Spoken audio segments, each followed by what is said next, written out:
আপনার লেকচার নিয়ে প্রশ্ন। আপনি এক জায়গায় বলেছিলেন যে ফেরেশতাদের স্বাধীন ইচ্ছা নেই, কিন্তু পবিত্র কোরআনে সূরা বাকারাতে আমি পড়েছি যে আল্লাহ তাআলা আদেশ করার পরও ইবলিস আদমকে সিজদা করেনি। তাহলে তো ইবলিসের স্বাধীন ইচ্ছা আছে, একটু ব্যাখ্যা করেন। মাশাআল্লাহ, ভাই বিবেক অনেক কিছু জানেন, কোরআন পড়েছেন মাশাআল্লাহ। ভাই বিবেক পবিত্র কোরআন পড়েছেন, আর আপনার কথা মানছি যে সূরা বাকারা, আপনি কোরআনের একটা আয়াত বললেন, সূরা বাকারা অধ্যায় 2 আয়াত 34, আল্লাহ বলেছেন আমি ফেরেশতাদের বললাম সিজদা করো, সবাই সিজদা করলো শুধু ইবলিস বাদে। এই কথা শুধু সূরা বাকারা নয়, কোরআনে সব মিলিয়ে অন্তত 7 বার বলা হয়েছে। সূরা আরাফ অধ্যায় নম্বর 7, সূরা হিজর অধ্যায় 15, সূরা কাহাফ অধ্যায় 18, একই কথা। আমি ফেরেশতাদের বললাম সিজদা করো, সবাই সিজদা করলো শুধু ইবলিস বাদে। সেখানে ইবলিস আপত্তি জানালো। তাহলে এখান থেকে আমরা বুঝতে পারছি যে ইবলিস, কোরআনের অনুবাদ পড়লে বুঝবেন, আপনি মনে করছেন ইবলিস ফেরেশতাদের মধ্যে একজন, অনেকে মনে করে।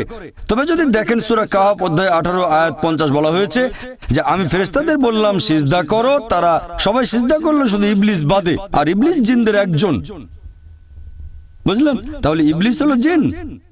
এখন বলতে পারেন ভাই জাকির 7টা আয়াতে আল্লাহ ফেরেশতাদের বলছেন সিজদা করো, সবাই সিজদা করলো ইবলিস বাদে, বোঝানো হচ্ছে ইবলিস একজন ফেরেশতা। কোরআন বলছে ইবলিস জিন। এটা পরস্পর বিরোধী।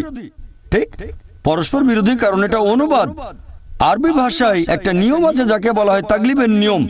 তাগলিব মানে সংখ্যাগরিষ্ঠদের কথা বলা হলে সংখ্যালঘুদের কথা নাও বলা হতে পারে। যেমন ধরেন এক জায়গায় 99 জন ডাক্তার আর একজন ইঞ্জিনিয়ার, আমি যদি বলি সব ডাক্তার উঠে দাঁড়ান, তার মানে সে ইঞ্জিনিয়ারও দাঁড়িয়েছে, কারণ তাগলিবের নিয়ম অনুযায়ী আরবি ব্যাকরণের সংখ্যাগুরুর কথা বলা হলে সংখ্যালঘুর কথা বলা হয় না। এভাবে বলতে হবে না যে সব ডাক্তার আর একজন ইঞ্জিনিয়ার দাঁড়ালেন। তবে বাংলা ভাষায় যদি বলি সব ডাক্তার উঠে দাঁড়ালেন, তার মানে সব ডাক্তার দাঁড়িয়েছেন কিন্তু ইঞ্জিনিয়ার না। পবিত্র কোরআনে কোথাও বলা হয়নি যে ইবলিস একজন ফেরেশতা, কোথাও না। আমরা কোরআনের অনুবাদ পড়ছি আর আরবি ব্যাকরণটা জানি না, সেজন্য আমরা মনে করি, অনেক মানুষও এরকম মনে করে থাকে। তবে কোরআন পরিষ্কার করেছে সূরা কাহাফ অধ্যায় 18 আয়াত 50 যে ইবলিস হচ্ছে জিন, আর মানুষের মতো জিনদেরও স্বাধীন ইচ্ছা আছে। তাহলে সেখানে ফেরেশতাগণের মধ্যে একজন জিনও উপস্থিত ছিল, সে ছিল ইবলিস। তখন খুব ধার্মিক ছিল, তবে সে উদ্ধত যে কেন আমি আদমকে সিজদা করব, সে তো মাটি দিয়ে তৈরি, আমি তৈরি আগুন থেকে। উদ্ধত, এ কারণে সে আল্লাহকে অমান্য করেছিল। ইবলিস হচ্ছে জিন। এখন জিন এবং মানুষের স্বাধীন ইচ্ছা আছে, তারা আল্লাহকে অমান্য করতে পারে। ইবলিসও আল্লাহকে অমান্য করেছিল, এজন্য তাকে বিতাড়িত করা হয়েছে। আর সে হলো সবচেয়ে বড় শয়তান।